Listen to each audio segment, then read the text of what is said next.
There he is. Hey.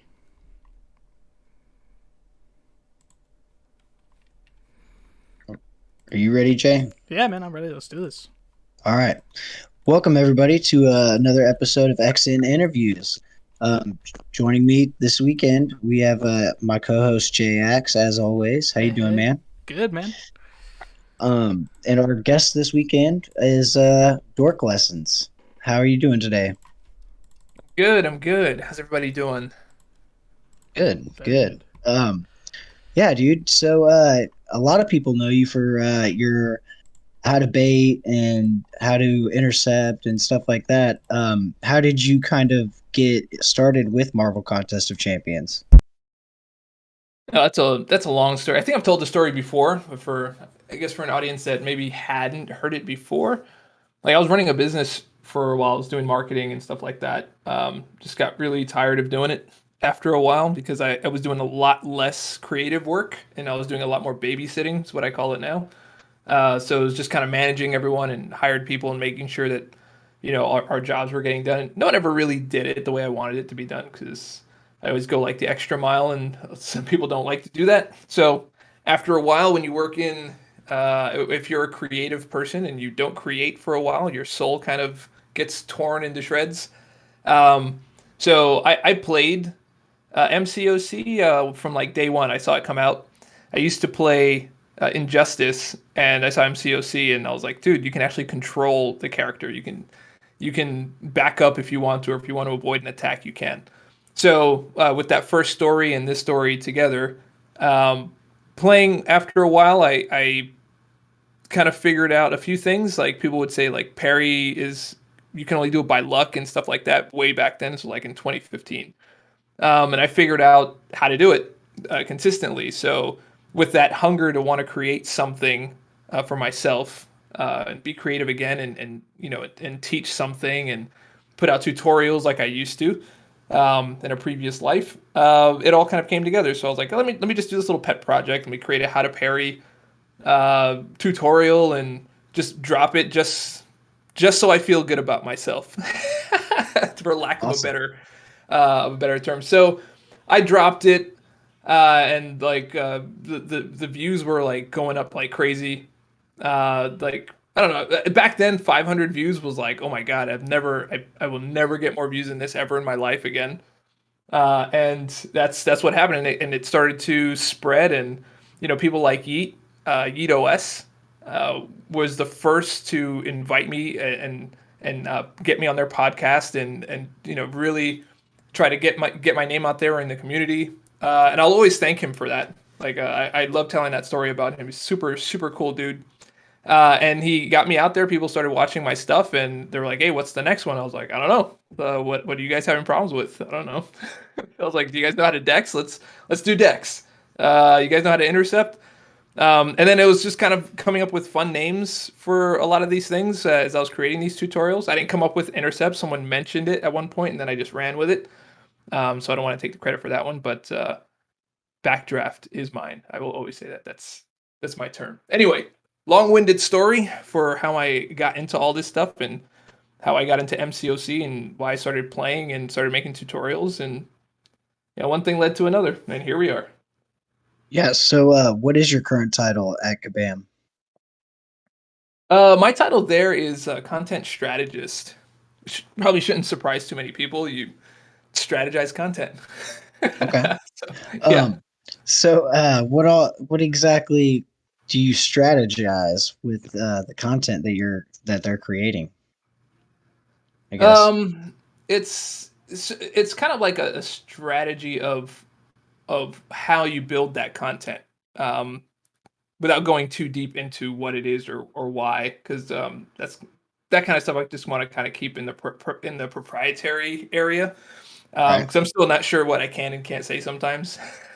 But like if you're looking at a deep dive, for example, like it's not too dissimilar from being a YouTube creator, right? It's like, hey, is this video going to be interesting to watch? And if it is, how interesting is this going to be? And how is this going to help the community? And how is this going to create a better experience in the game and create a a more skillful player type of thing. So all these things go into the strategy of building content, and it's pretty much the same thing that I did when I was running my channel, or still am running the channel. I don't know. I put videos out every now and then just to say I'm still doing it.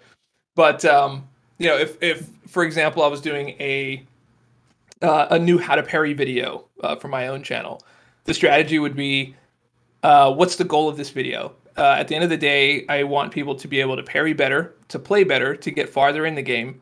Not rely so much on items and usage and stuff like that, and just be happier with the game and be a more productive part of the community at the end of the day.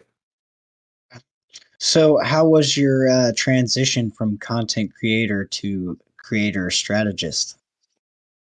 Well, just like I said, it's like it's not too dissimilar, right? It's Yeah. basically kind of what I would do to run my channel to make it successful is now kind of what am I doing to make my work more successful there? How is this helping the game, and how is this helping the community? Is this making the community healthier? Is this making this a better game? Are we having better players? Is this a better experience for everybody?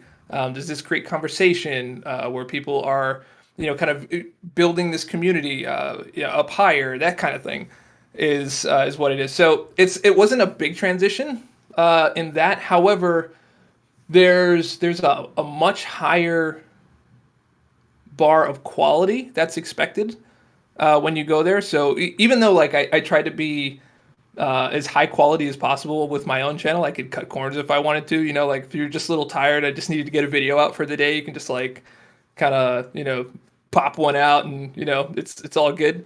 You can't do that there. There's quality bars and approvals and things like that you can't get lazy. So it's you're held to a much higher standard, which actually isn't a bad thing. I've never been around this many talented people in my life. I've always wanted to be. Like I've done so many different things in my life, just with music, or being in bands, or being in groups, or helping build something. And it always felt like I was one of the dudes that just kind of was pushing more than everyone else. I mean, I couldn't prove that, but it just kind of felt that way, But here it's like everybody's like on their A game, and everyone's trying to do the best they can and trying to put out the best product as possible.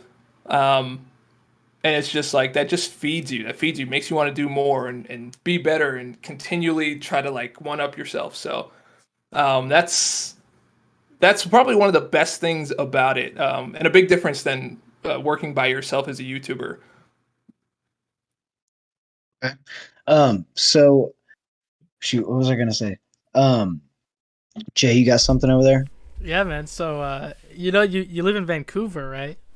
Yeah. Okay. So how has it been moving there? I mean, you went from Miami to Vancouver, and how has that, affected you and, your job and your life? I'm really curious to find that out. Well, it was kind of weird, right? Because in Miami, we were just starting to open up, like right around the time that I left. So, but I mean, it's like going from like lockdown to lockdown, right? So it's like it's a little bit the same. Okay. But yeah, by the time I left, we were just opening back up in Florida. Like all these businesses were coming in, and there's like this big tech boom, I think, that's happening down there, and at least in Miami. So like people were out like partying and stuff like that, and masks were out the door. And then coming here was different because it was a lot more locked down. So masks were kind of like back on, and people were a lot more just kind of careful and cautious. And I mean, man, you better not say you're from Florida, man. I'm not. They're like, Florida. I'm a Texan. Yeah. I mean, but that's like kind of where the conversation would kind of go, and it's just like, yeah, I'm from Florida. They're like, oh man, So anyway, without getting too deep into that, it is different weather-wise. Like I really do like it up here. It's complete polar opposite. Miami's like super flat, right? It's like there's a lot of beaches and a lot of sun, but it's ultimately flat for the most part. But here it's like mountainous, like a lot of mountains, a lot of woods, mountain air. it sometimes there's like wild swings in the weather, where it's like 40-ish degrees in the morning, but it's like 75 in the afternoon. You're like, that's like 30 degrees, man. And then you say 30 degrees, and they're like, yo, man, get on the sea, dude. And I'm like, I don't know it yet. Kind of half part. I kind of part know it's like 37 minus half something. It's like 14. Um, but yeah, it is just a little rain. Nowhere near as much rain as Miami. Miami's like torrential rain, just like in that GIF you see there from Mr. King. But that's like for like 20 minutes at a time, right? So it'll just be this torrential rain, then it disappears, and the sun comes in and bakes it. It's this huge, like humid, cesspool in Miami, and then here it just like pitter patters for the whole day on a rainy day. But summer was beautiful, except for the heat wave. That was rough. Outside of that, summer's really great here. Very nice. So yeah, you mentioned music. Is there a new Dork Lessons album coming soon? So the album, that's like a really tough, almost sore subject on the first album, because like COVID came in right as I was getting all that stuff together, and then like a bunch of stuff just like shut down, and it like the album came out still, but there was a trying to get the albums printed and all that stuff, and where everyone is and all that stuff kind of got really screwy, which I'm not happy about. If I do a second album, which I have a bunch of songs that are basically ready to go for that album, and then I just have to finish them up and maybe add a few lyrics here and there, which technically would make it not finished. But yeah, there's other songs like Warlock and Nova Flame and Diablo and stuff like that, and the Hercules song that I never finished. So those Oh, I would, yeah, I would probably do those like as a one off. So for those of you that remember on the channel, I used to do like release funds and stuff like that, and I would just use super chats to get to a particular stage or something like that, and or a particular amount, and then I just released a song for everyone. So I think that's probably a better way to go. It's a little more exciting for everyone, a little more engaging for everybody, instead of just like building this whole album, making people wait for it, and then be like, "Hey, go download my album." Yeah, there's some stuff I'm working on in on my free time. I got to finish the Troll Roll song, which is kind of one of my low key favorites. Uh, can't wait for it. yeah, it just depends on how much time I end up having. So I think my time's going to free up a little bit more in the future. So I'll be able Awesome. to get Cool. those songs out. Yeah. Yeah, so with your content, you haven't been streaming as much. Is that due to work and not as much free time like you're saying? Yeah, it's so it's part work, it's part family. My daughter's getting older. I just want to give her some more time, especially kind of like in the between lockdowns, like right before COVID hit. My daughter had only been in school for maybe 3 weeks, something like that. Like we had only just gotten over like her separation anxiety. Like I would post it on Twitter when I first sent her over, and she was like screaming, bloody murder for daddy to come back when I dropped her off, and I was like, oh man, that's what that feels like. That sucks as a father, you know. Yeah. So she got used to it. She went to school for about 3 4 weeks, and then COVID came. We had to close it all down. And then we just kind of switched to teacher mode. And luckily for me, I have experience teaching kids. I taught kids for like 5 years. I make sure to teach her her math and her letters and how to read and digraphs and all that kind of good stuff. Um, sight words and vowel sounds. And I kind of hate English now because English is so inconsistent. But Oh, yeah. yeah. But yeah, that's what I do kind of like in the mornings. Normally, I would wake up in the morning and either prepare content. So normally I'm up somewhere around like 4 or 5 in the morning because it's just like a really quiet time, peaceful time to get stuff done, especially for people that have kids. You know what I'm talking about. Oh, yeah. But outside of that, because I'm just teaching her right now, I think once we get her steady into school and things calm down a little bit at work, I can get back to either streaming or putting out some more regular content. Very nice. Jay, you got another one over there? Yeah. That's awesome. I'm really excited. I've been missing your streams, man. I've been missing that energy. I love it. So you talked about like how COVID's kind of affected you still to this day. Do you work at home, or do you work in the office? If you work in the office, who do you sit next to? Oh, not in the office yet. So Okay. it's still kind of been at home. So it's kind of touch and go. We'll see what happens kind of in the future, but right now I'm just working at home. Okay, yeah. I know we interviewed Thal and Gabe, and they worked at home too. So I was curious how that's going. But I'm sure it's going to be fun in the office, man. I've heard some awesome stories. Oh yeah, yeah. It was fun when I came up before when I visited. I visited 2 times before before I got up here, so that was a lot of fun. Looking forward to it. I mean, I crack enough jokes around the office anyway. It'll just be worse when I get in person. I said dad jokes were going to be in the interview, so I'm sure they're going to be tenfold in the office. Dad jokes are always I think at some point there's like regret, like who hired this guy, man? So, That's right. Slayer had a question. He said he wants to know what it feels like to have made such an impact on the community in terms of teaching summoners the ins and outs of the MCOC mechanics. That's actually a really humbling thing. I've saved a lot of the messages that people have sent. Like there was, it actually transcended MCOC, and I think even towards the end, even though I was like getting a little sour at the end there for all those weird problems I was having with YouTube, I probably could have handled that better, but I was just in a tough place at that time.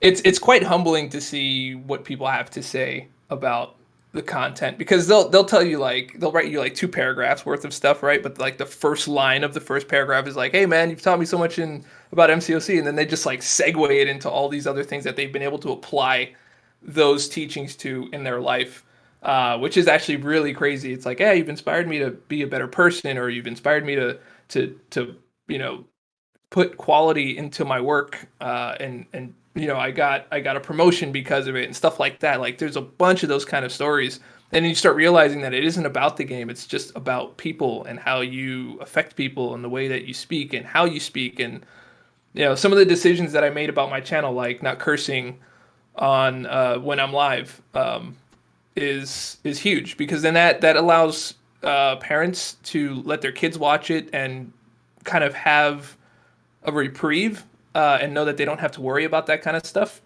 And I've gotten those kind of messages, and so like it's a really great thing. It's hard to explain. Like I said, humbling. I wouldn't trade it for the world. It's a really amazing place to be. Very nice. So you've also posted a couple pictures about knowing the deep dives for knowing the champions for a couple months and ahead. What is it like doing the deep dives, and how challenging has it been working with the champions, working with 3 sets of champions? That's a lot. I'm not gonna lie about that. It's like, if you want to know what it feels like, pick like 6 champions that you're not familiar with at all, like out of your roster, and then just like cram them like over the next like 10 days. get like 2 of them to like expert status, get the other 2 to like I know it pretty well, and get the next 2 to like where you kind of understand like what's happening in their kit, while kind of planning out how you're going to best explain these things, because it's one thing to read a champion's kit and understand it, and luckily I have access to the devs that build them, the champion designers. They're always very gracious, and we always have a good time, and of course I always throw in dad jokes whenever I can. But learning their intention, and then you understanding the character with your own understanding, and then kind of making sure that you're able to communicate that intention within the deep dive without making it over the top and too confusing, and making it accessible to everyone is it's quite the nuanced balance, to say the least. But it's something I very much enjoy doing. I love seeing that people are excited about it when they watch it, and especially the people that can catch the dad jokes that I put in there. And it's probably the most important thing to me, which probably shouldn't be, but it is. So I always get sad when nobody mentions any of the dad jokes that I put in there. But yeah, that's kind of how it feels while you work on it. Usually once I'm in the editing phase, I know the champion pretty well.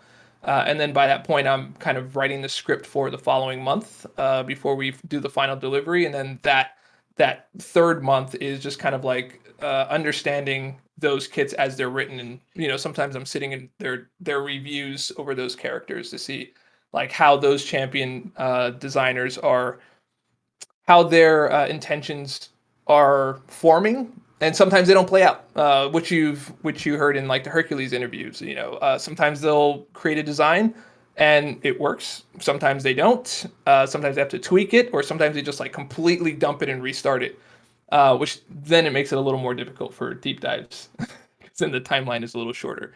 But yeah, I'm being purposely vague. I don't want to say too many details, but that should be enough for people to understand. Yeah. All right. Cool. Definitely. You got anything else over there, Jay? Yeah, so, you know, you talked about being a Kabam strategist. What is, you know, content strategist, what is, like, specifically, is it beyond the deep dives? Like, what have you been involved in that you can talk about in the past since you started? So one of the first projects that I worked on was actually the 5th anniversary video. Oh, yeah. Yeah, that was something that that I worked on, kind of planning out how we would do that interview and how it would how it would flow and everything. And it was challenging because it's going from being a YouTuber to kind of having to step into that quality bar, which was a little bit of a shock because there were some things that I was so used to doing that I had to just kind of quickly change up the way that I worked. Other projects that I'm on are things like Summoner Showdown, which you've seen last year. You're already kind of seeing it this year. I am on Summoner's Choice, was content strategy. So that was kind of working through Hercules. But I don't want to make it sound like I'm the content strategist for everything that we do over at Kabam. There's so many different layers of things that happen there. So that one was just kind of a strategy on how that was going to be built and filmed and things like that, which I kind of took the reins on that particular project. But then after that, there's all these other people involved, like all the different departments that were there to help me understand the layers that are in like the beginning stages, and then going into the 3D stage, building the 3D model, and then building the animation, and then building the champion design. All those people were involved in that project and helping me better understand. There's so many dad jokes that are popping up on my screen. I'm so distracted. Yeah. But yeah, so that's kind of how that works. Those are just a few of the projects that I've worked on that you guys have seen. And then there's other things like, when I work with the champion designers, sometimes they'll ask me about synergies. They're like, "Hey, what do you think a good synergy would be for this?" I'm like, well, so glad you asked. So they're peppered in there. I don't like to mention which ones specifically because there's a really great culture there where it's not about any one person doing something. So that's why I'm really trying to avoid saying like I've done this and I've done that, because it's always a team effort. Mm-hmm. So not saying, hey, that was my synergy and my good thing that I did. It's just kind of like this champion came out really great. The synergies came out really great. It was a full team effort. And so I'm just kind of happy to be a part of that. Yeah, that's awesome. Yeah, dude. Go ahead, Jay. You got anything else? No, it's so cool because like I always like learning like who was involved and just seeing like it's a team effort, because people have their opinions, but actually getting to learn without people speculating and actually see how it is, it's like, wow, man, that's so much work that went into that. It's just so awesome to see the people behind it. Yeah, there's a lot of moving pieces. I think if people were able to see how much goes on, just to get like something simple out the door, how many people are involved in making sure that it is launches correctly, launches at the right time, it's planned in advance because that's a whole strategy in itself of like where it launches and how and things like that. And there's somebody involved in there. There's a department that does that. There's a department that looks over art, and another one that looks over video, and someone who does like motion graphics. So I don't have to do motion graphics all that much anymore, which was crazy. Like came in, they're like, no, you don't have to do it, Dave. There's someone that does it for you. I was like, for real? Okay, yeah, that's awesome. So that kind of thing is, there's just a lot of people doing a lot of stuff to make things happen, and it happens on time, like every month, all the time. It's crazy. So sometimes I know some things don't hit. Sometimes we have to push things out. If there's like, I think Summer of Pain was pushed out a little bit. Like people were on that, and it wasn't because not talking about this in particular, but for example, like it wouldn't be because like, hey, this we just don't have enough time, or this is taking too long. Sometimes people just aren't happy with the quality and don't feel like that's something that people would have fun with. So they'll just like tweak it. And there's some stuff that's like a hit or a miss or whatever, but it's still like I always look at it and I'm like, geez, that's a lot of people doing stuff, man. So I'm still like kind of a nerd in there, I still go around and like I'm like a fanboy of stuff. I'm like, hey, what are you guys working on? You guys doing a Nova champ you're working on? Oh, that's cool. Yeah, can I help? You need anything? You need a synergy? What's up? So yeah, it's definitely a lot of fun. Awesome. Go ahead, Jake. Keep firing them off. I know you got some over there. These dad jokes are. I just can't with these. Have you trained Kabam employees to be ninjas?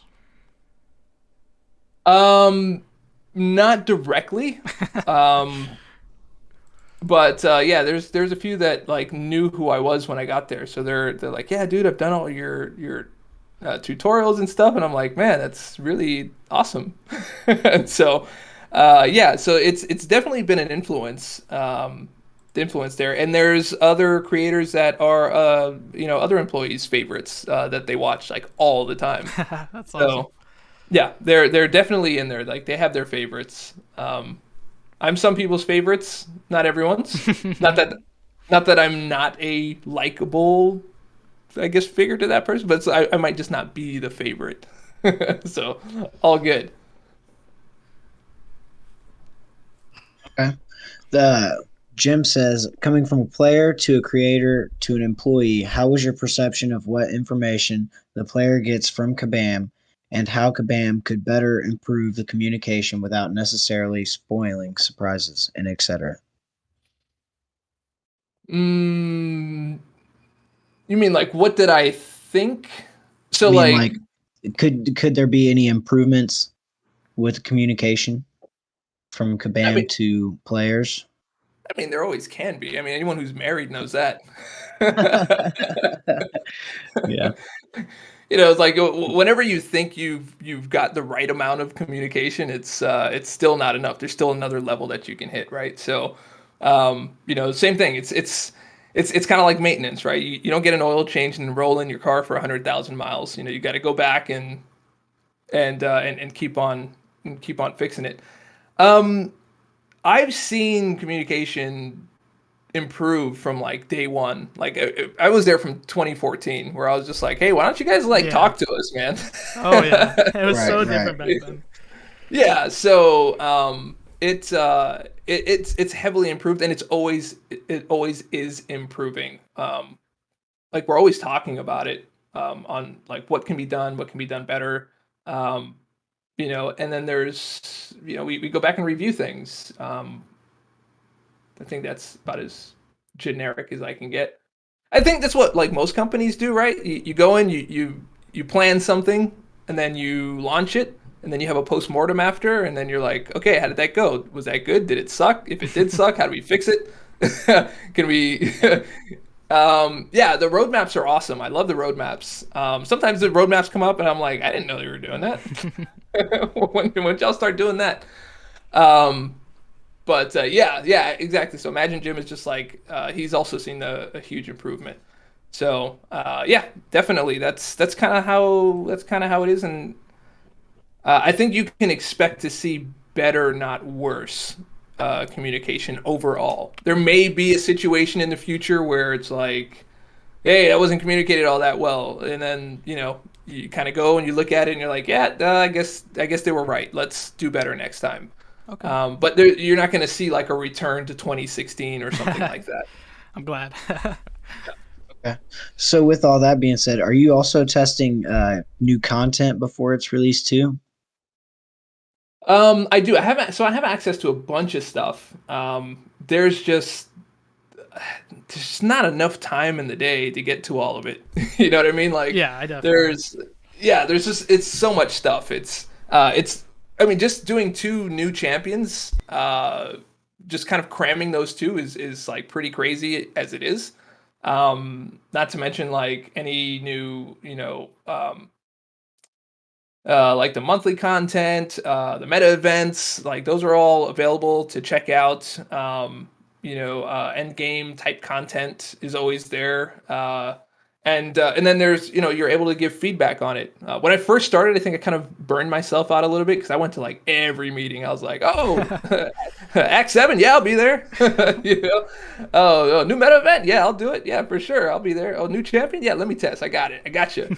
Yeah. And then plus I had to do all of my actual work. So I've backed off of that a little bit, chosen my lane, and I'm Okay. just gonna be the best in that lane as I can until I perfect that, and then I can start like expanding and getting into other stuff. But for now, I'm just kind of tempering how much work I'm taking on. Okay. So with that being said, your lane would be more of the deep dives and stuff like that. Yeah, it's I mean, probably no surprise to anyone. The strategy, more of the strategy that I have is more focused on like education, which is basically Right. what my channel was about. So, Okay. the more we can educate the community, the better. Awesome. Yeah, and I truly appreciate that because you explain stuff so well. You really do. Jay, you got anything else over there? Yeah, so we actually got Venom Gaming in here, who's an MROC streamer. So I'm curious, are you involved in anything with MROC as well through content strategy, or do you even play MROC still? Because I know you played and play a lot. Yeah, I still play. I like both games, MROC and MCOC. I don't play as much as I used to when I was like doing it full time. Yeah. But yeah, I do MROC content. So if you've seen any of the champion debriefs or the weapons Hmm. detail videos, those are part of my education strategy as well. So I work on those. We just put out a video for pro plays, which is highlighting community plays with like an esports feel to it. So it kind of feels like you're watching like a replay of a football, a football game or something like that.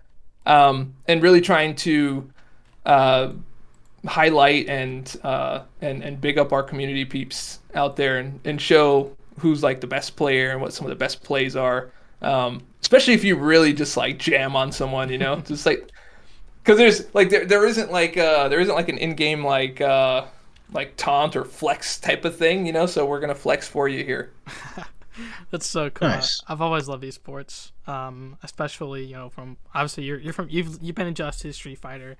I love that competitive vibe to the game. That's why Summoner Showdown is so amazing. And these pro plays, I'm really excited to see because MROC is kind of built. I mean, Gabe's talked about it, it's built to be an esports game. So I'm excited to see the future. Definitely just really skyrocket. It's gonna be fun. Yep, absolutely, man. And we're looking forward to seeing what those pro plays are. I was on that pro play, which is actually pretty cool because we stomped them at the end there. But that's all. I just wanted to say that we stomped at the end. For those of you that haven't seen it, I spoiler linked it, alert. so check it out. Very nice. Nice. So what are who are some of your favorite champions to play with in Realm? So I like Web Warrior, but it depends, right? Like what synergy you have. on there. Like sometimes if you don't have like the right synergy, it doesn't quite hit as hard. But I like Web Warrior. But I still think my favorite of them all is Storm with the Hurricane Flail. I knew you were gonna say It's that. just so nasty. Yeah, it's so nasty because a lot of people didn't understand it at first. They're just like, "Oh, this weapon sucks," and I'm like, "What? You guys must be kidding."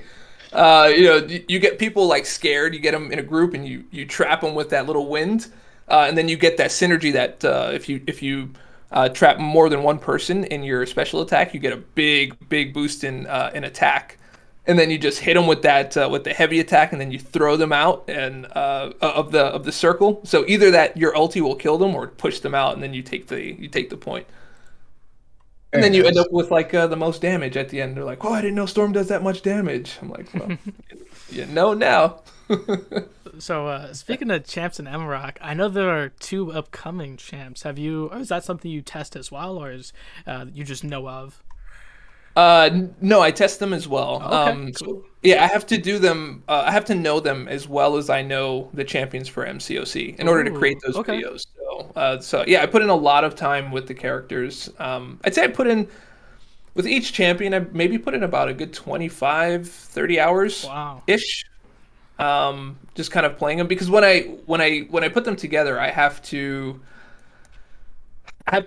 fully understand the abilities. So when I'm writing the script and everything, and then I create a list of all the things that I need to capture for the video. And as you read it, then you play it, and then you find all those things. In one of my rules that I set for myself is that you don't get hit in your deep dive. It's a bad look. It looks ugly. But you can't always do that, right? You sometimes when you're doing like the champion rotation, it has to be a perfect fight. It's a perfect fight. You're explaining everything, and you also kind of have to keep in mind what you wrote in the script and try to follow it as you're fighting. So there's like a list of like 10 or 12 things as I'm fighting the fight, and I'm just kind of looking over to my checklist, like, okay, all right, gotta start with a SP1. Okay, cool, SP1. Don't get hit, back off, hold block. Okay, cool, got that. Oh, got hit, start over. Dang it. Okay, come back, scratch that one, start over again. Yeah, capture. I mean, anyone who's worked in gaming and has done capture kind of knows it's like a love-hate relationship. Yeah, definitely. Yeah. Yep, just counting the day where I have to write like an insurance claim on my device. Be like, I don't know what happened to it. Just somehow I ended up broken. I fell on it. I don't know. Yep, exactly. So about how much time do you put in with the MCOC characters versus the MROC characters? Well, the MROC characters are the release cadence is a little different than MCOC. Like MCOC is just like 2 characters every month. There's a pretty strict schedule that I have set for myself for that. MROC is, I mean, it's kind of the same. It's just that you're not doing 2. You'll have like a weapon, that comes out, and then a character, or sometimes another weapon, depending on like how things are coming out. So it depends on what's on the schedule. But yeah, you'll have gear, and then you'll have like a champion. It's kind of interesting with MROC because it's kind of about the champions, but it's also about the gear, and the gear changes the champions so much, makes them like completely different or a completely different class. You'll go from like a tank to an attack champion, or an attack champion to a support champion, kind of based on the weapon. But yeah, it's just about learning it. You get with the designer, you find out what their intentions are. It's kind of the same process, just a different game. I loved MROC just because I was a big player of Heroes of Newerth. Loved that game. And it reminded me of that because it was fast paced. Like Heroes of Newerth was a faster paced game than like Defense of the Ancients or Dota 2 or League of Legends. I always found it just like faster paced, like more visceral in the play. And it was, not a lot of people played it. They're just like, dude, you should jump on the more popular game. And I'm like, yeah, but I like this one. So but but yeah, I love those MOBA type games. So I naturally gravitated towards it. That's awesome. Very nice. I know King Groot and Shogun Logan. That's what I call him. He's the Japanese Logan was on the State of the Battleground map as a Baron, both as Barons. So I don't know if that says they're the next. Their house will be next, but I'm excited to just see them come to the game. It'll be really exciting to play them. Their house character, at least. I don't know what it is, but I know it'll happen. Nah, I don't know what it is either. We'll see. Yep. One thing I'm good at is knowing exactly. So, is there anything that? Oh, go. Sorry, I'm lagging. Uh-oh. Hello? Yep, I'm here. I'm chonking. Sorry. Good, man. I'm well versed in having my streams lag. Don't worry about it. That's an old life, dude. My internet here is very much better. Ooh, awesome! I love internet, man. When it's fast, it just feels so smooth.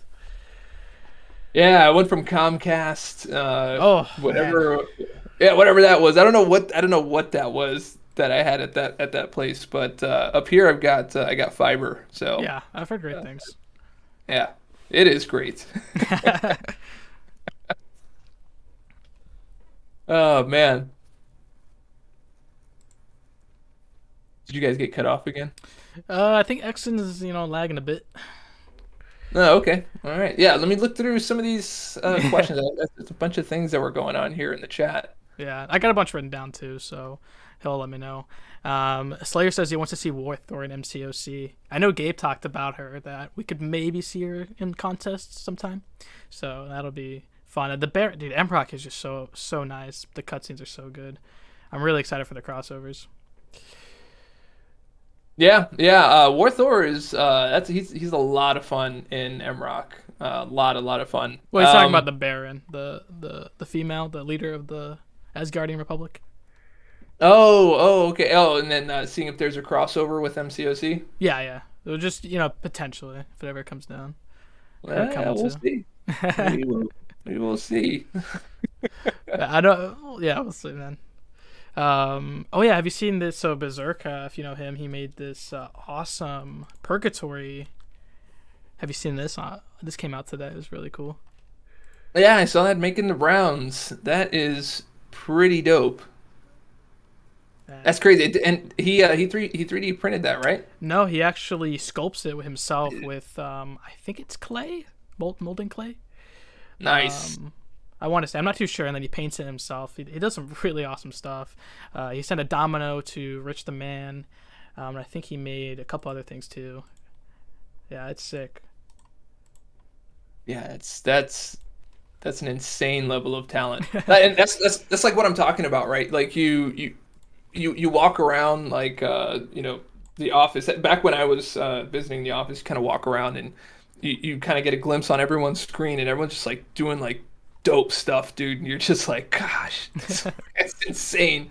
Or just like watching the animators, like they're just sitting there animating this like I can barely wrap my head around 3D. I've always been like a 2D person. Yeah, me too. So 3D just kind of like it's never clicked for me in my brain. So like watching them just like twist around like real fast with all these like weird shortcuts on their stuff, and they're doing all the little movements. That's when like Cam was working on Apocalypse that I showed in the Hercules video. What is that? That is Exton's microphone. Oh shoot! Sorry, guys. Yeah, no worries, man. Just sounded like you took the red pill. Just glitching out of the matrix. Sorry, no, my computer's lagging, so I had to switch to my phone. Yeah, no, all good, man. All good. Okay. I'll cut it out in post. It's all good. It wasn't that bad. Yeah. I can lower your volume too to help out, but it doesn't seem that bad right now. Okay. Sorry. Go ahead. Yeah, so one of the famous questions I ask is, which character would you add to the game? So what's your number one character you'd want to see to the contest? Or round two, I guess. So like before, my answer would always be Professor X. Yeah. but the Professor X that we have is a different version of the one that I wanted. Okay. So like, Really? I wanted chair Professor X. I wanted him in the chair, dude. And I would always push it on the on the developers when I'd see them at Comic-Con.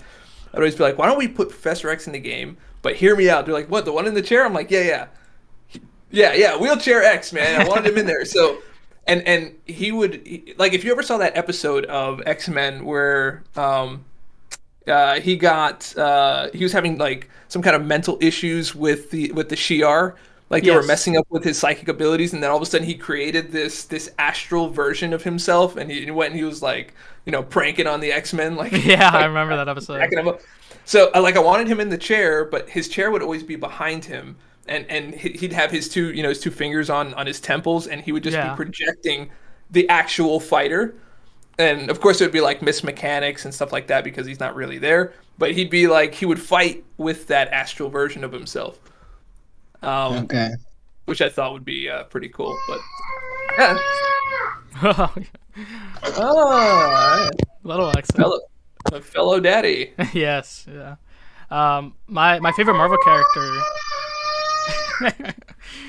My favorite Marvel character is Legion, David Haller. So Charles' son. He's like my favorite character ever, and he's just definitely the most powerful mutant of all time. All right, no one can argue this. All right, it's just a fact, right?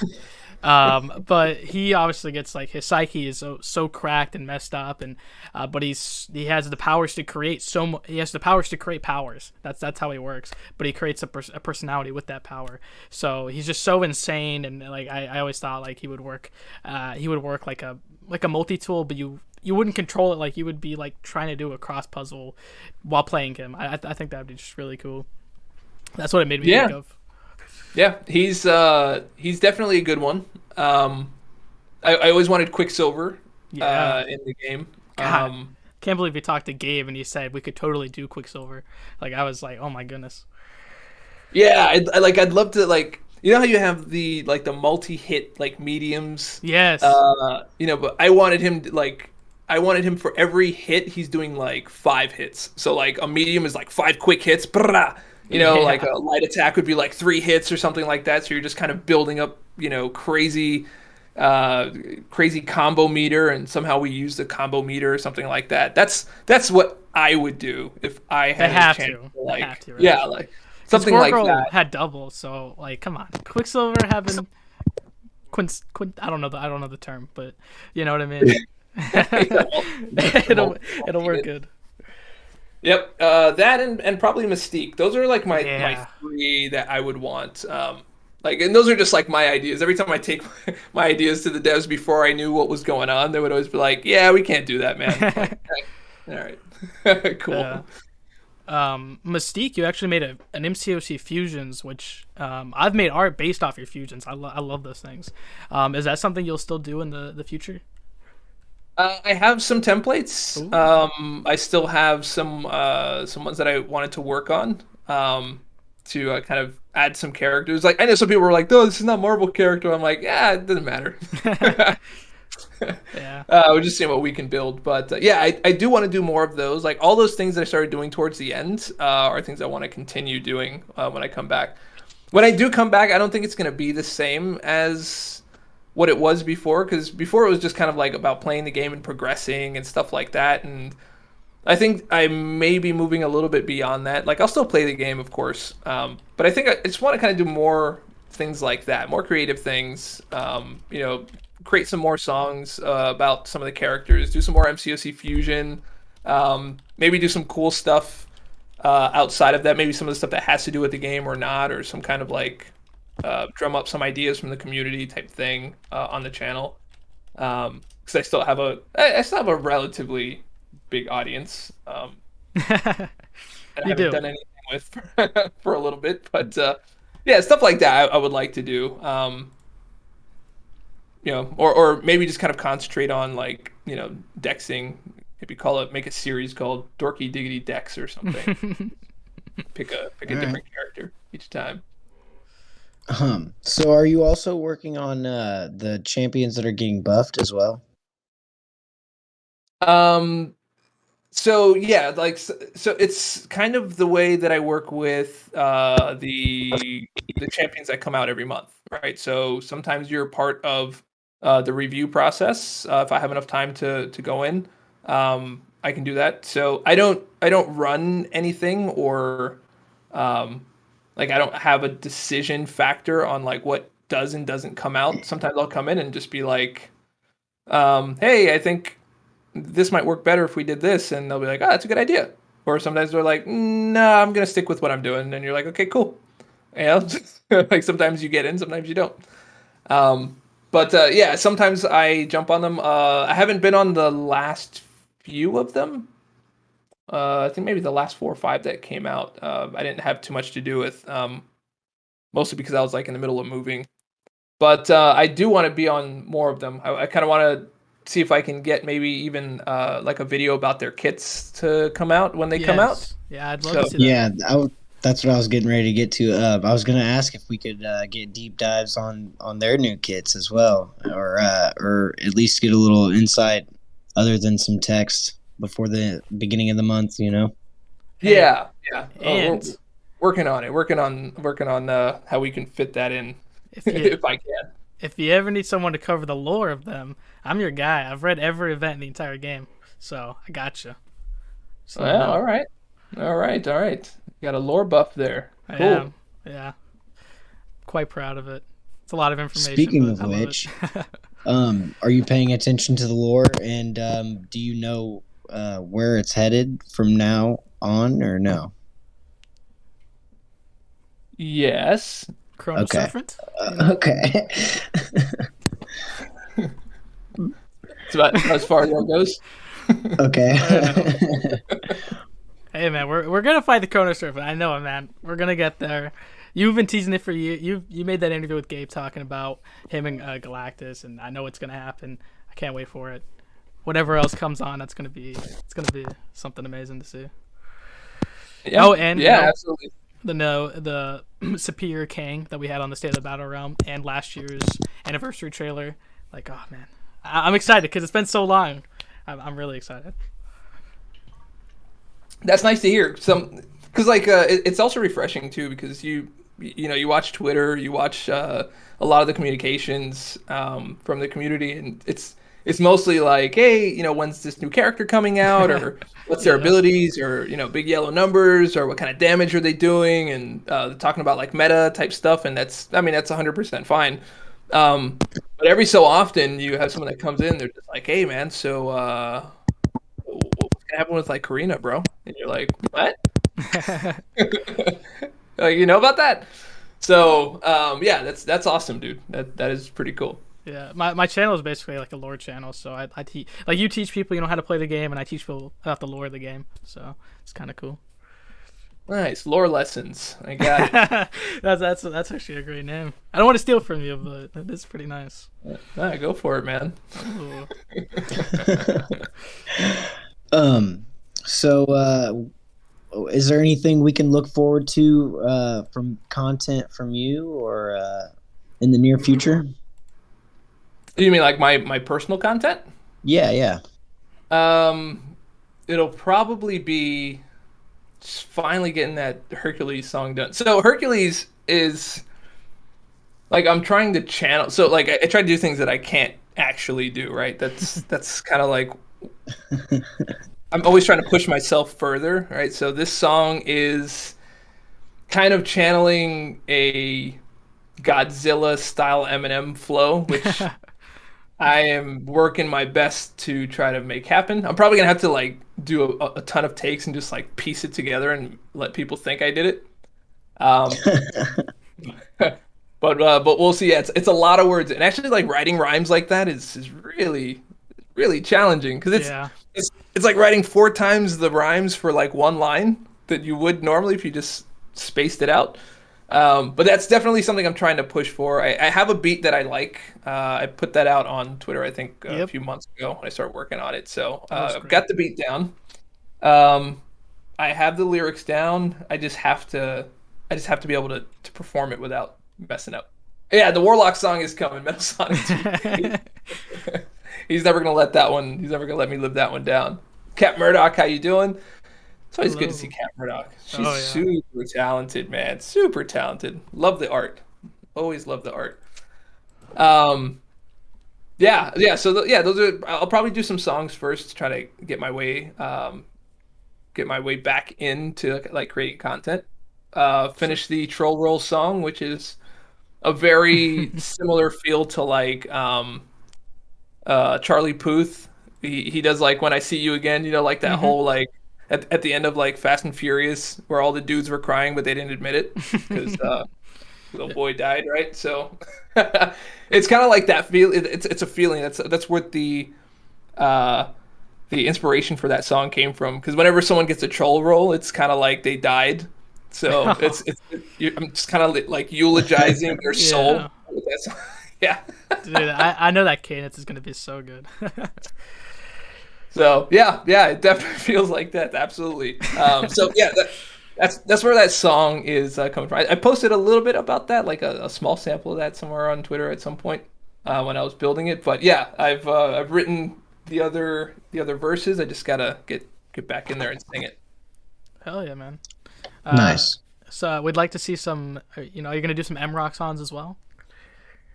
Um, I don't know about MROC songs just as yet. I think I've got enough unfinished MCOC songs to do first. Okay, yeah, Um, for sure. and then I'll look at possible expansion from there. So we got LCM music tracks, and obviously Slayer's doing a song. Could we see any collaborations with other music artists in the MCOC community? Yeah, I think it's always just kind of been a time thing where like I'm just like piecing together a song real quick and then just like tossing it out there. Yeah, I'd love to do some stuff with some people out there. I almost did some stuff with well, I know his real name now, so I forget what his username is. Hold on, let me think. The one that did the Blade song. I just know him by his real name now, so I don't ever call him by his screen name. What was his name? Yes, Sir Blunt. Yes, Sir Bluntsworthy. There it is. Yeah, because yeah, he's like a talented rapper. So I was like, just don't make me look bad. Let's do a collab on something. Um, yeah, something like that. I kind of wanted to get a second verse into the arena song, which is like a reggae track. Okay. Um, and just like get someone who actually knows how to flow in patois like that and just get somebody like just nasty on it and to put like a second verse on it as like a remix or something. So Yeah, stuff like that. Yeah.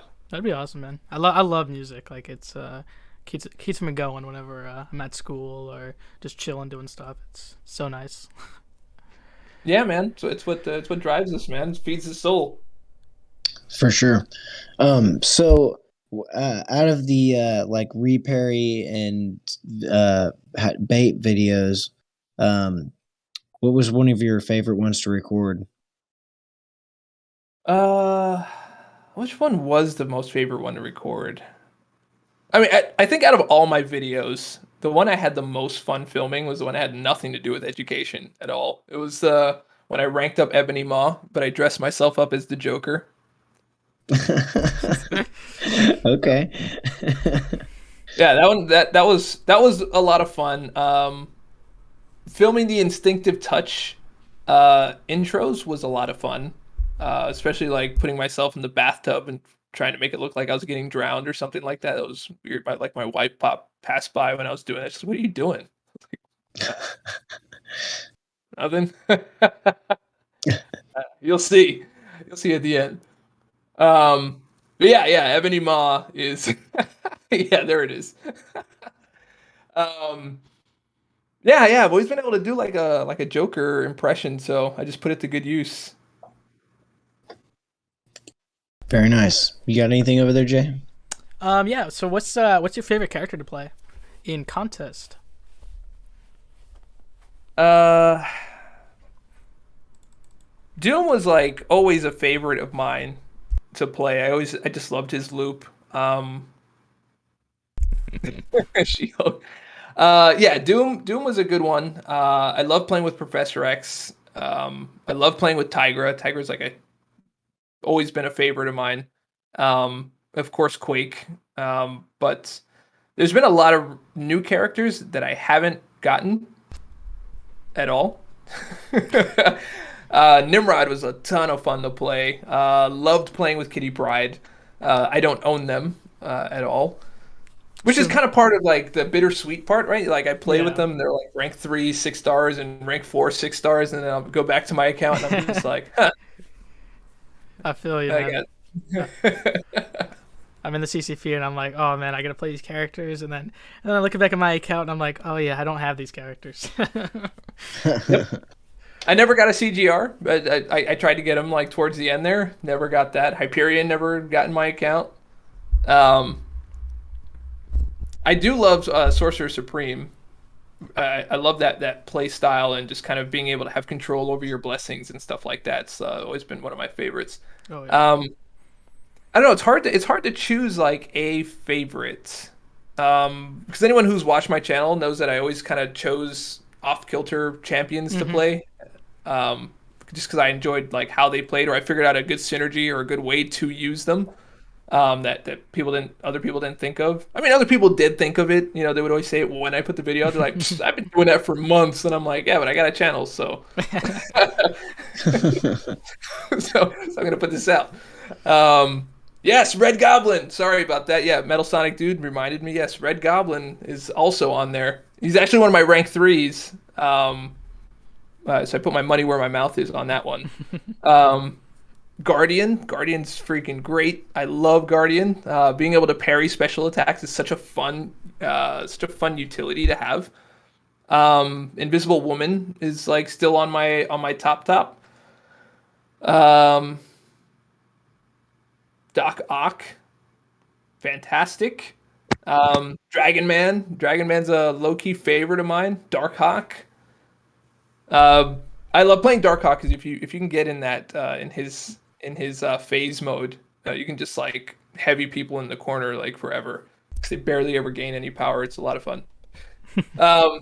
Yeah, I can go through talking about all this stuff. Kingpin's even better than he was before. I like playing Kingpin before he was cool, and now he's even better. Such a fun champion to play. If you can belly bounce them in the corner, that's pretty amazing. Yeah. Very nice. So, who are some champs that you have a hard time still to this day playing against? I think I'll always hate Korg. I just don't like playing. I don't like playing against him. I made the tutorial like how to play against him, but like even after that, it's like it adds like extra pressure, right? So if you're ever playing live and a Korg pops up, they're like, "Didn't you make that tutorial?" And you're like, "Just okay, just give me a second."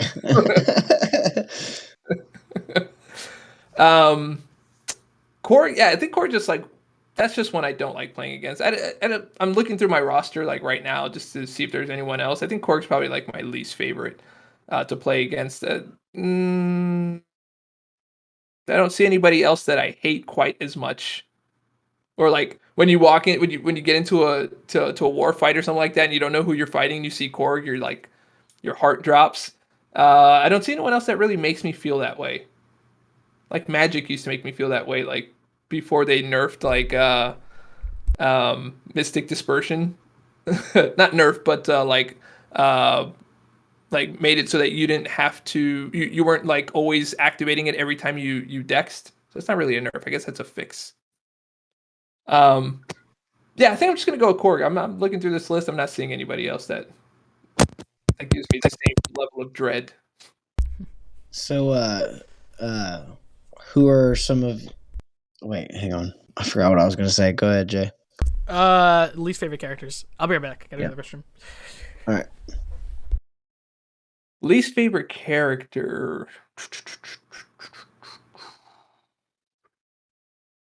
I think in terms of like playing them, I think maybe Karnak would have been my least favorite to play with. Karnak.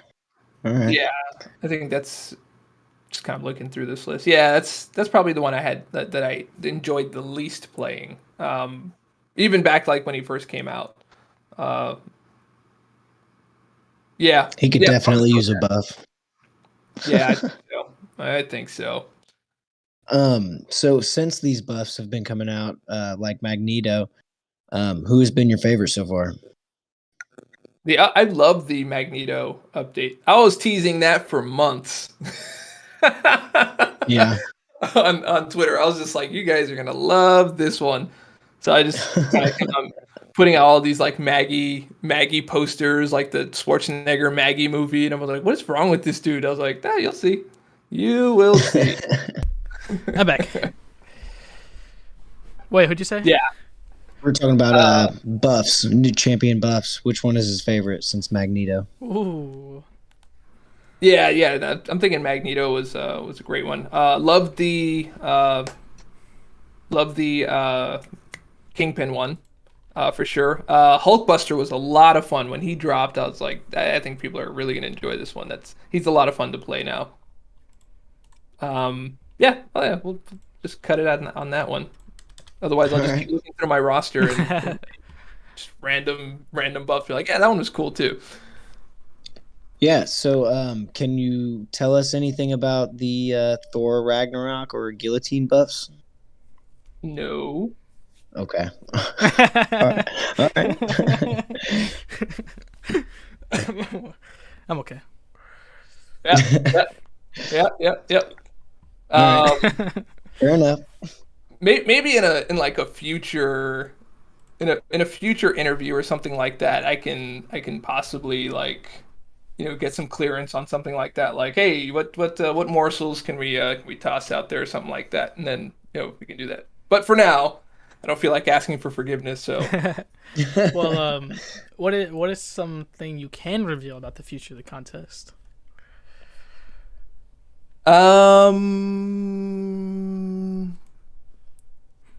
Nope, can't do that either.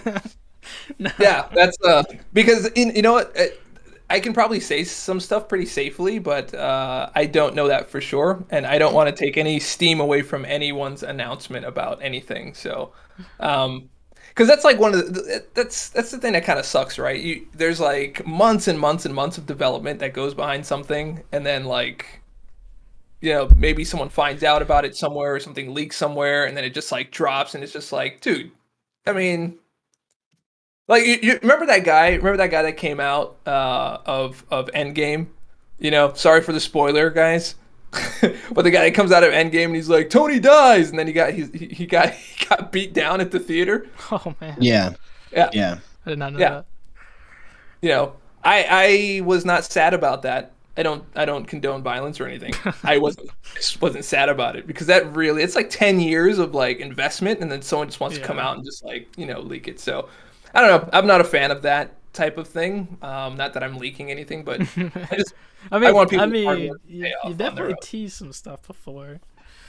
So. I make sure that those things are either already on their way, or it's like going to enhance something if I ever tease something like that. But I would never take anyone's announcement away from them, ever. For sure. So the you can't really say anything about it, so whatever. Jay, you got anything else over there? Well, I didn't hear. I didn't hear what you said. He was saying, he was wondering if you could say anything, but he was just saying that you couldn't. So we're moving on. I mean, even like when I don't, people still think it's like something. They're like, oh, like if this was like a video interview, if I just like blinked my eye, they'd be like, dude, blink, coming to the game, confirmed. It is just like, no, I'm just re-moistening my eyes. Yeah, I thought that too. I was doing a lot of the, like, have you seen the MCOC merch that came out this year?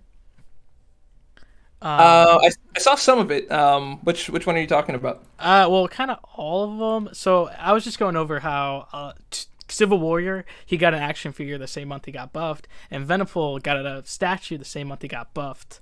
So, I was like saying, like, I wonder if there's a connection, and if people were like, oh, does that mean Loki and Doctor Strange are getting buffed? And I was like, it doesn't. I was just pointing it out. And so a lot of people thought, I was like, it's hard to say things, especially since I'm not officially like an actual employee or anything like that, but it's cool to point things out. but I don't Oh want to get yeah, the wrong yeah. message across. I mean, sometimes it's fun to just like do stuff too. Like I put out like the deep dives thing. I was like, oh, yeah, I just finished October and working on November and just kind of December is in pre-production. They're like, wait, he said deep dives. And then Yeah, I whoa. saw that. Yeah. It was like this whole So thing just like started happening. And I'm like, wait, what is happening? So did Through you, my did whole you brain. mean to say that, or do you, or yeah? Did you No, mean I wrote deep dives and then I copied it and then I pasted it as I was writing the other months okay. in the tweet. So that's how so that Most likely one champ for December. I don't know, maybe, I Oh, guess. okay. okay. Fair enough. December's a little too far out, man. Yeah, yeah. I was surprised you even said that. I was like, wow, that's interesting. Makes me think, man. We still have that, that one Galactus, connection. You know what I'm talking about. He's not in the game yet. He or she. Yeah. Yeah. At the same time, I could always just be wrong. Be like, Yeah. hey, they wrote deep dives. Like, yeah, it's in the booze. It could just be you coming to the game. I mean, Herald Day for December. I mean, Yeah. you're the final Herald. Hey, maybe I'd Dorky DVD Herald, man. I'm in there. Dorks unite.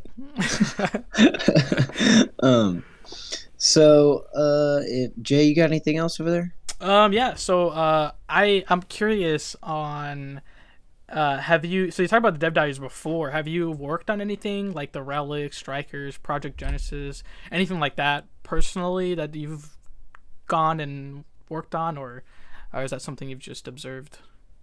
No, just mostly observing.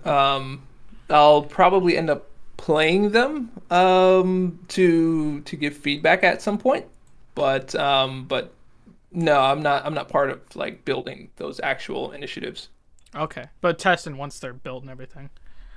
Yeah, Okay. yeah. Like there'll be like an early build of that, to get feedback and stuff like that. Which is like basically like the same thing I do with the champions and everything else. So you just make sure you get in early enough to know it and understand it, and then possibly make a video about it. Heck yeah. I'm looking forward to we have 7.3. I'm pretty sure it's pretty soon. Looking back at the Dev Diary, Deadpalooza. Oh man, I'm so excited for Deadpalooza. That's one of my favorite events in the game because it's just so funny. And we have the Deadpaloids joining the game again. Oh, these are funny. Kabam QC John. He won't take the name that I try to give him. I keep trying to say his name should be Kabam Thanos. Because he's like the balanced designer, right? And I'm like, balanced as everything should be. How are you not Kabam Thanos? Come on, dude. But Just go ahead and change it already. I would like that to be. I try to say it as publicly as possible, and I think he just ignores me after that point. I believe you, man. My brother asked. I think I asked this earlier. I think you accidentally didn't answer it. But who would you want to see buffed, like your number one buff, and how would you buff them personally? Let me see. Well, I guess there's two. There's two I'm actually looking at. Oh, excellent. Yeah, A little static. it's all good. I have two on my screen right now from my roster that I probably would love to have a little bit of an update. Would be Annihilus, Okay. Yeah. which I think he really only needs like a synergy buff in my opinion. Like just so he has more access to. You're still static, Jackson. Yeah, it's like really throwing me off. It happens sometimes, man. Yeah, all good. More access to Stifle, so Okay. that when you do this big like SP2 payoff, you can really stack on those Furies. So I would love that. So maybe just increase the timer on Stifle, or just increase how many Stifles you place when you hit. Maybe like have a chance to place triple or something like that, just so you can have like a really big payoff with the SP2. Because he's a lot of fun to play. His mechanics are really fast, so like when you knock a champion down, his recovery time allows you to like get in on those like stand up intercepts really really fast, keep people locked in the corner.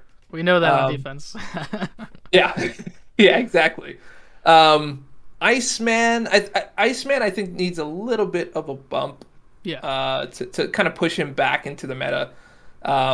As a powerful champ as he used to be, like when he came out, when he was just like bonkers, right? So, maybe juice up. I don't think he needs new abilities. No. I think he just needs a value bump. I 100% agree. Yeah. He's still a ton of fun to play. Being able to detonate those, detonate his frostbites and maybe a more powerful cold snap or something like that. I forget who the synergy is with, but it allows you to detonate all of the frostbites on the SP2 without having to time it, so that you get Professor X. Yeah, that's where it is. Yeah, that's the one. That's the one. Yeah, I was hounding the designer for Professor X for a long time. I was like, hey, you let me know when you get started on that, dude. I am low-key stalker of the champion designers here. I really love that synergy because you take advantage of his attack increase, his attack bump, and then it just like all detonates all at the same time. It's like really great. Yeah, I watched because he's now in the CCP as a 6-star, and I watched Cardi Mike's video. I was like, man, this is pretty cool, man. Like, I'm really excited, and I get to play him in the CCP too, so it's really fun to see. Yeah, I gotta test him as a 6-star. I haven't done that lately. Maybe it's time I got back to that. Maybe I'll do a synergy samba with Iceman or something like that. That'd be awesome, man. I know you talk about a lot, like people you underappreciate or are underappreciated by the community, Annihilus, a couple others. I mean, who else is like just comes to mind off the top of the noggin?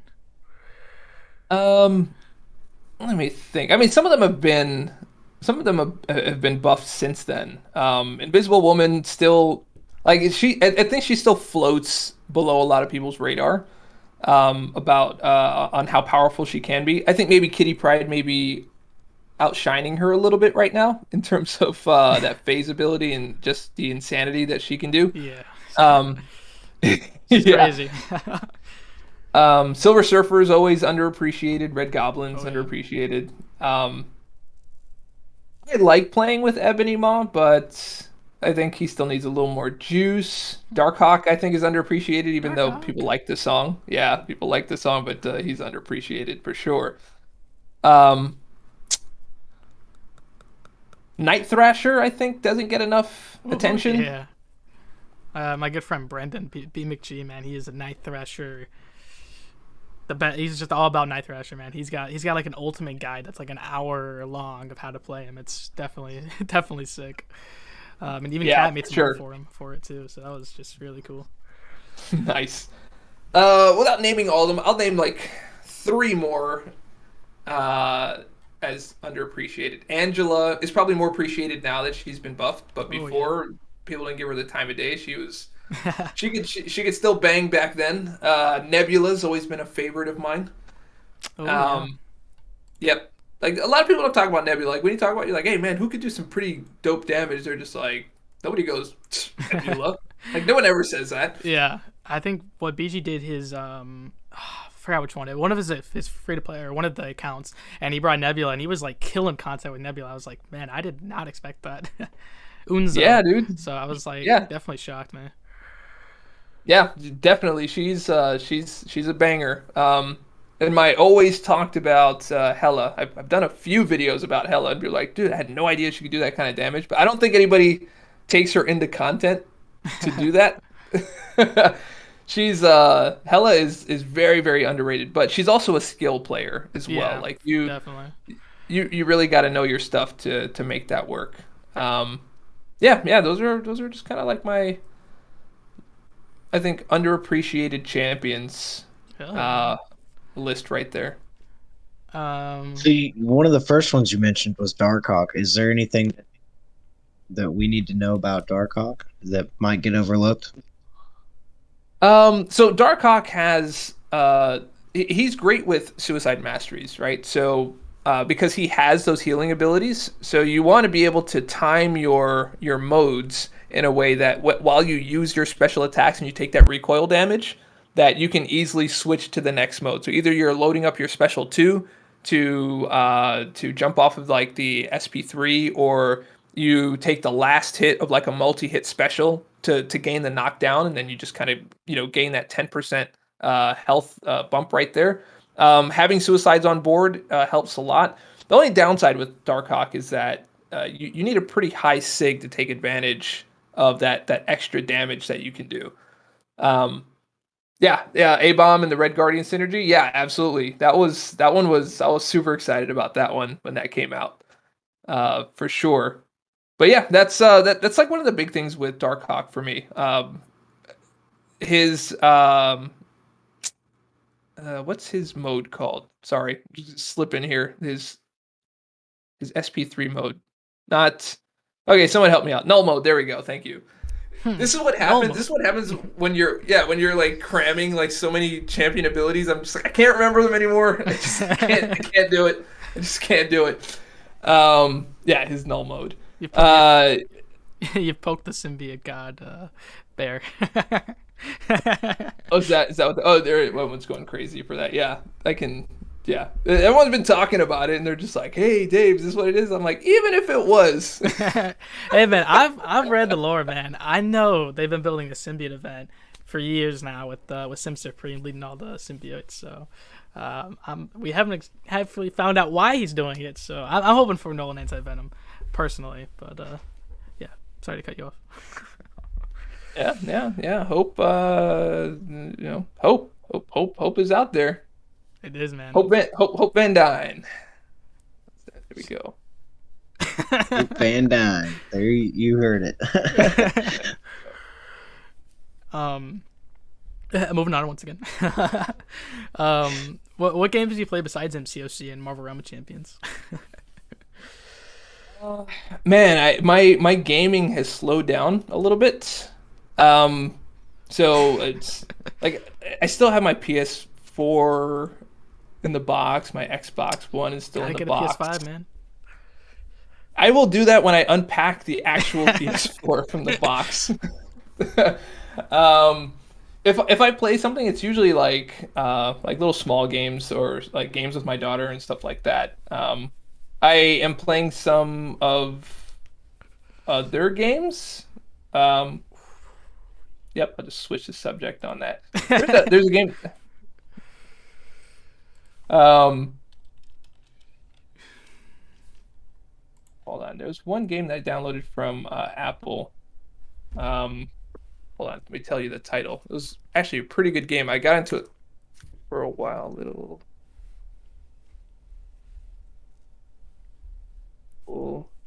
You can cut all this out in post, right? I'm streaming, totally. So I can't do it, but for okay, it's all good. For Spotify and everything, we'll do it for sure. I'm just Little Orpheus. That's what it was. Okay. Little Orpheus.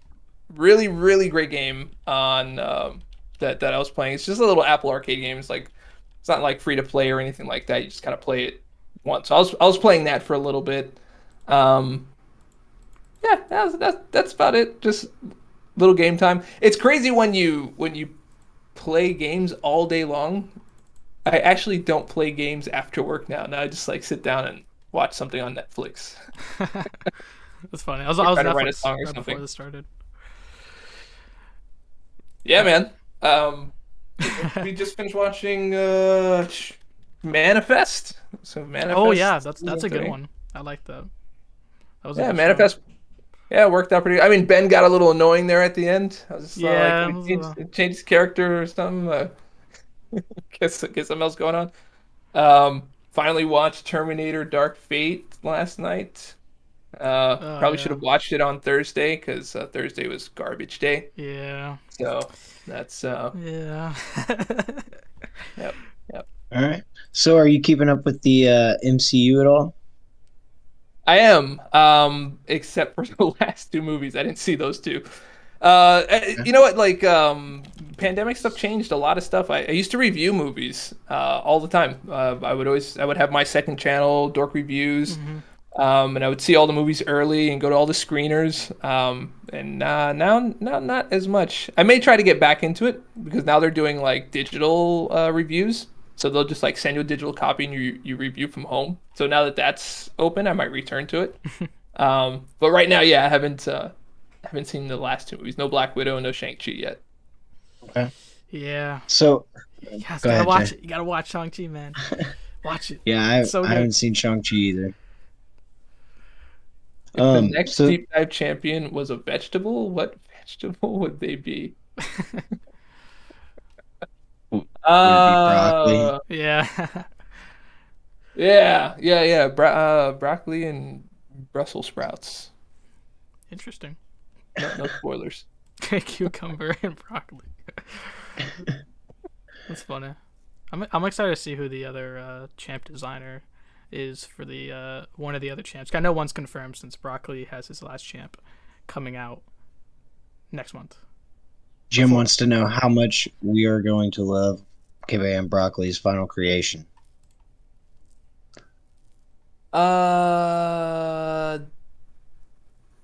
Can't speak on that yet. Okay. Yeah, not yet.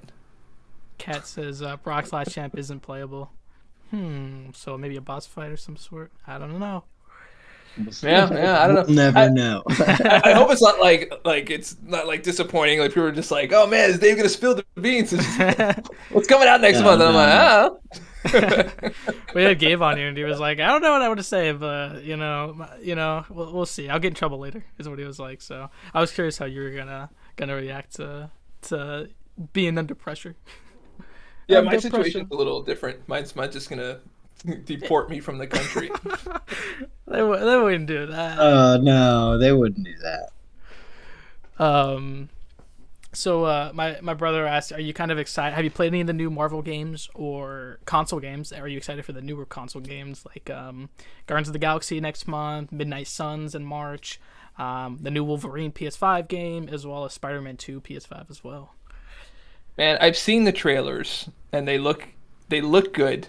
And it's so weird to remember a time when I had extra time like that. Like before I had my daughter, I would do this thing that I used to call Dirty Saturdays.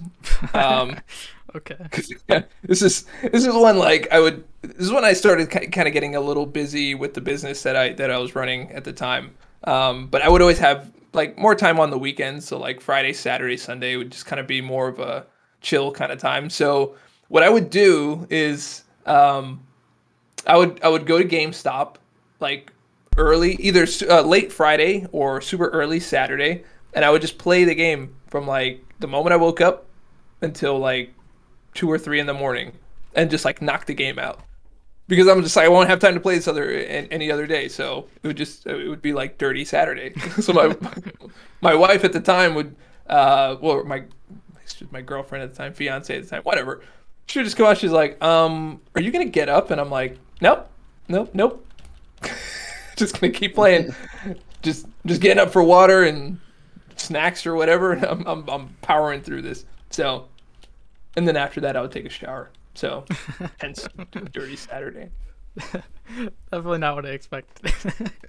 Yeah, if you're a busy person, I highly suggest you try it. Very nice. Yeah, or maybe not so nice. Who knows? Yeah, You might not like depending the on who result. you are. Yeah. Yeah. Okay. So I'm kind of curious on. I know you've been to New York. You've been to pretty much every New York. I think I want to say every New York Comic Con. And what are you hoping for New York Comic Con 2022? What am I hoping for? You mean that's like in terms of like MCOC? And, yeah. Like if we and could things be in like that? person next year. Now that you're part of Kabam, would it be any different than 2019? I mean, I think so. I think there's been a lot of learnings from even being in Comic Con and then not being in Comic Con. And if we were ever to go back, I would love to see. I don't know. I've always envisioned this, not anything that I've done in the company or anything like that. This is just kind of when I was just a creator, just kind of coming to visit. I always envisioned these like battleship type scenarios where like there would be like an iPad on each side, like Battleship style, and just kind of like going head to head on like an ad hoc kind of thing connection, and just like playing against somebody. But I don't know if that's something that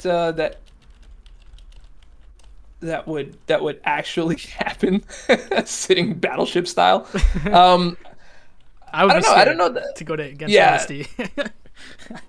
Could It you would be like imagine super fun, man. It would just be see him over? Oh man, I'd be terrified. I don't know that I would change much. I think I really love the experience of being at Comic-Con. Just kind of like that rush of getting in line and getting your tickets and just trying to beat the time and beat the clock and try to get on stage. Like it's such a great formula as it is.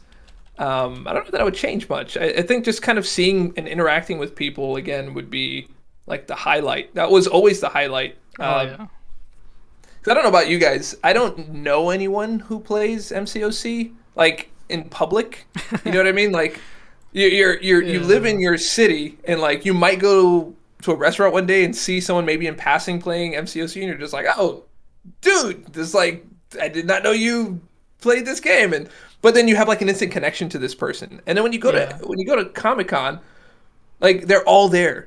They're all there, and everyone's just like just as excited and just as passionate about it as you are, and you can talk to them about it. It's because like I mean, what are you doing? Like at home, you're with your girlfriend. You're like, bro, I just ranked forward my rogue, and she's like, great, honey.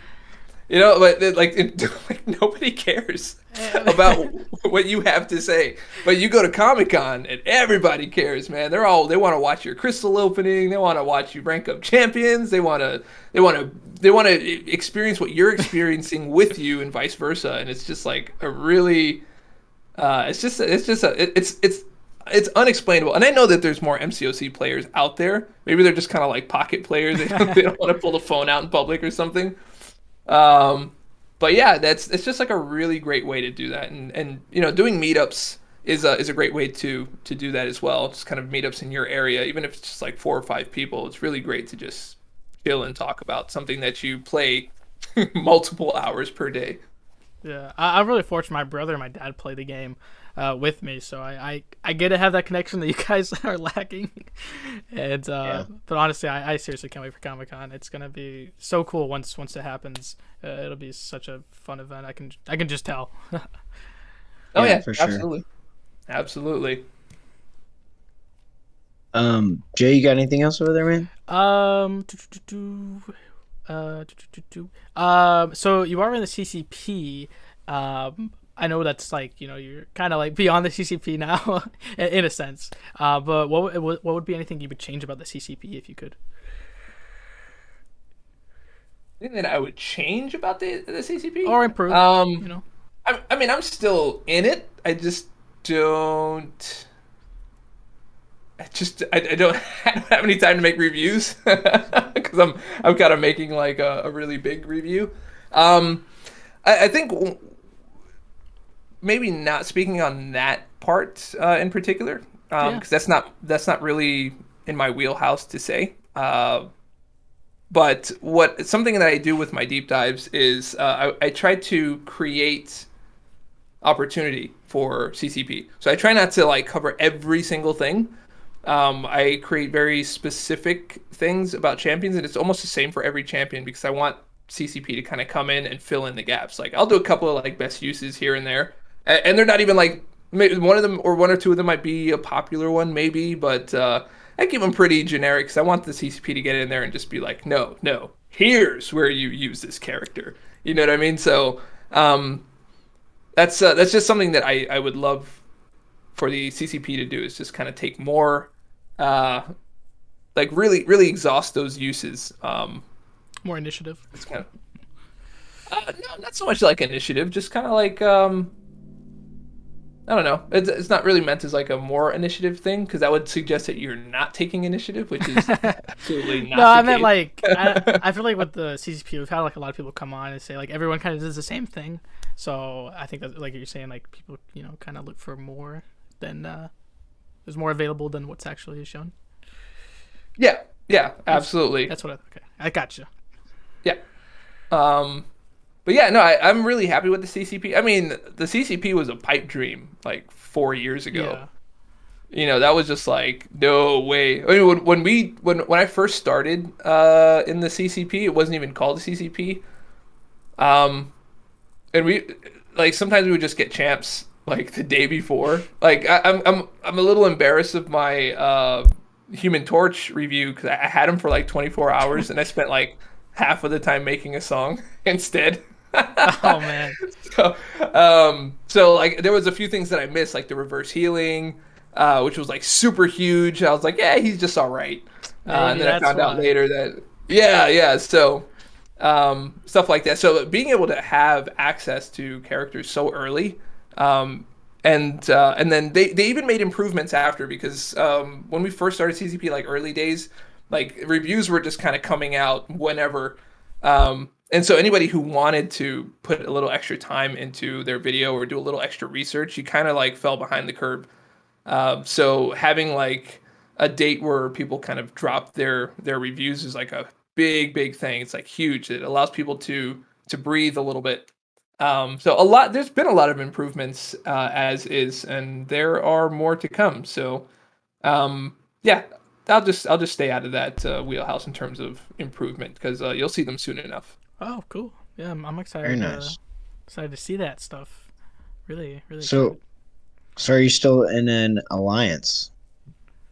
No, I just to not be selfish, I stepped out of the alliance. I just couldn't keep up with it. There was a little too much going on, and I just wanted everyone to be their best. So I stepped out for a little bit. I may go back into like a super chill alliance, which is what my alliance was in the first place when I started Dorks. It was supposed to be like super chill, and then somehow we got competitive again. So go figure.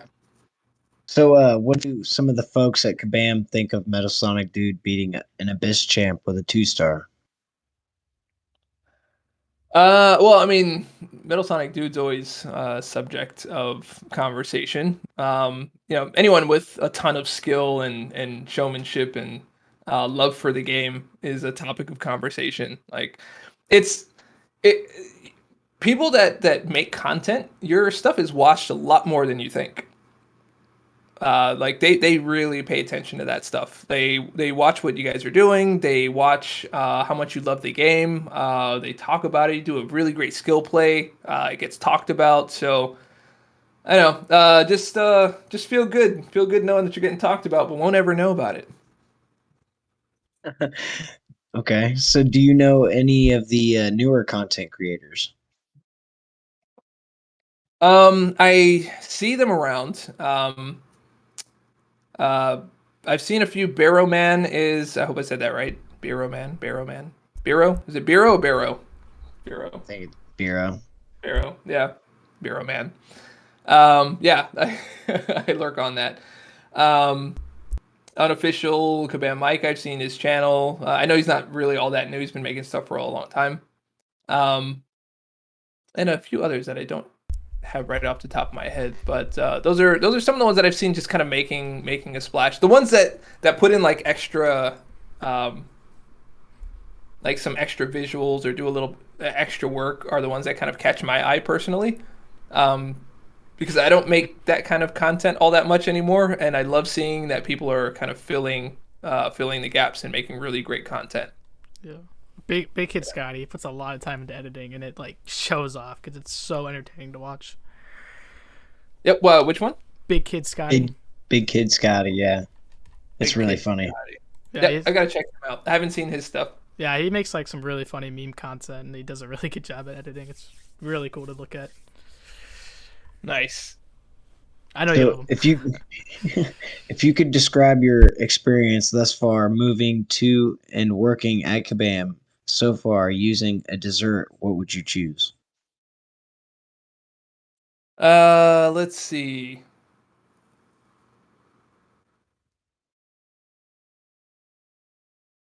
Maybe cherry cheesecake. What? There you go. All right. Interesting. Yeah. It's sweet. It could be a little thick sometimes, but it still tastes good. That's funny.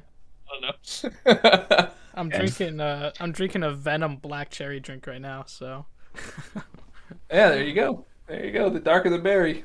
Sorry, it's such a it's a dumb saying. I used to say it on the channel all the time. Yeah, Trick Daddy. The darker the berry, the sweeter the juice. Yeah.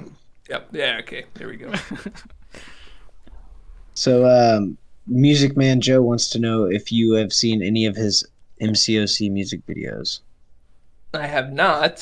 Feel free to link in the chat. Is it the older the berry? I thought it was the sweet. Is it the blacker the berry? I'm too young for this conversation. I think it was. I think he said the darker the berry. It could be the blacker the berry. What's that? I'm not sure. How did we get on the Trick Daddy topics? Okay. Do we have any more questions in chat here? Do you have any questions over there? Yeah, I have some questions. So, I know I talked a little about content creation, helping people out, of like advice. What is some other advice you would give? And also, do you mind people tagging you all the time, showing their content? I'm just curious.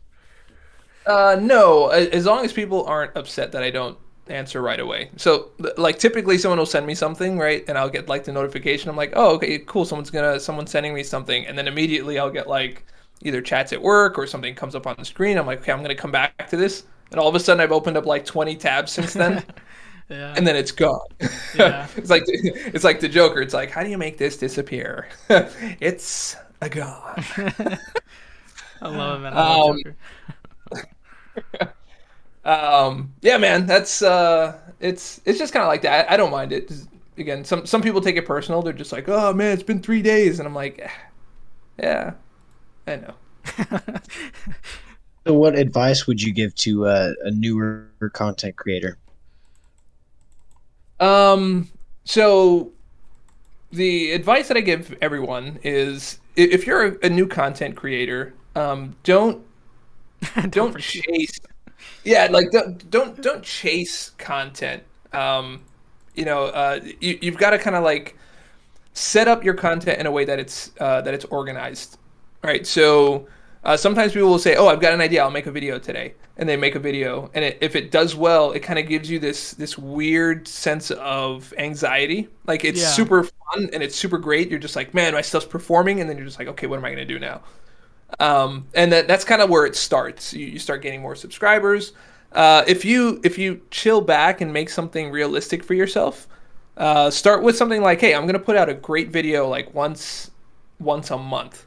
I'm gonna have a great video, and then after that, I'm just gonna kind of stream and put out like random videos here and there. But always make sure that if you're gonna make that great video and that comes out on the first of the month, that it comes out on the first of the month. And then after that, you can start working into that schedule. And when you have like a free day, for example, you can say, I'm going to work on making a great video because I want to start expanding to 2 times a month. And then all of a sudden, you're gonna have great videos that come out on Fridays. Make sure you check my channel out every single Friday, because you start training your audience to know when to come back, when to see something. Because it's not always the algorithm that's going to help you. It's training your audience to know when to come find the stuff that you're putting out. The other part is, you got to do it because you love it. Yeah.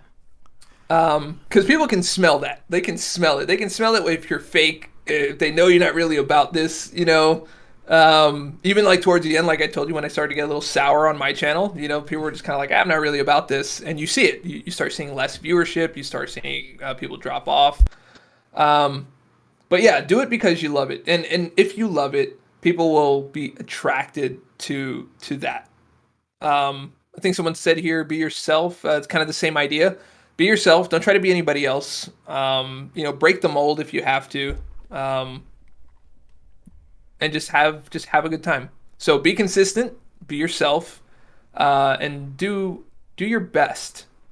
You don't have to be the best. Just do your best, and your best will always improve little by little.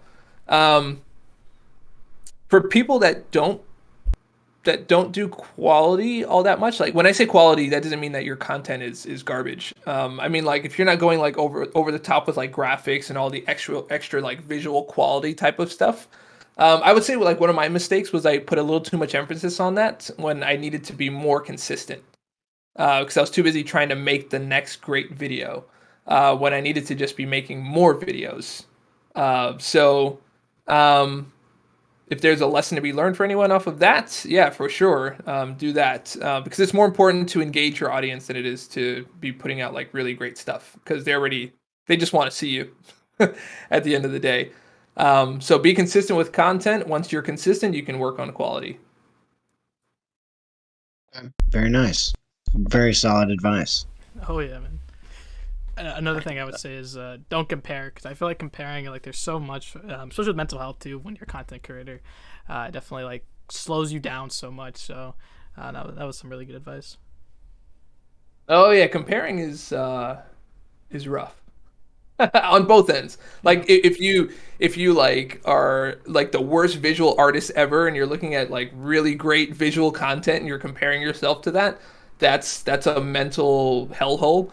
But also, if you create really great looking content, and then like the dude that puts out like trash looking content, and he's like eclipsing your views, you're just kind of like, huh. Yeah. So it goes both ways. Just keep your eye on the prize. And if someone is actually eclipsing you, get to know them. Get to know them. See if they'll share anything with you. Yeah, that's like I'm a pretty brand new content creator. I never thought I'd get to meet you guys, chat with you guys, have these conversations, and it's helped me so much because I've only been making content since last October. So like I'm pretty fresh on this, and like getting to know everyone, getting to get everyone's advice, helping grow my content. Like I mean, like I have some of the best friends in here. You know, we have Slayer, Xin, Mr. King. I mean, Jim. Like there's Cat. Like there's so much people that have just been so nice to me and helped me make content and find my own way. Because like I make lore content. I mean, who does that? That's me. I do that, and it's That's right. yeah, it's fun. I love it, man. So it's awesome to see this community help everyone out. Yeah, and it's really cool because I mean we're coming up on 1 year, and I never thought I would ever be able to talk to anybody from Kabam, let alone people who started creating content and now work for Kabam, which is congratulations and thank you very much for coming on. Yeah. Yeah, man, that was a pleasure to be here, and hope everyone enjoyed, and hope I didn't disappoint anyone with my general statements. I didn't know if Jay was done. I was done. No, that was okay. good. Okay, very good. Okay, we're good. Yeah, that sounded like a buttoner, like it was all buttoned up. For sure. Yeah. Once again, thank you everybody for coming out, joining us live, and you guys are awesome. All right, thanks for having me. Stay dorky. Hey.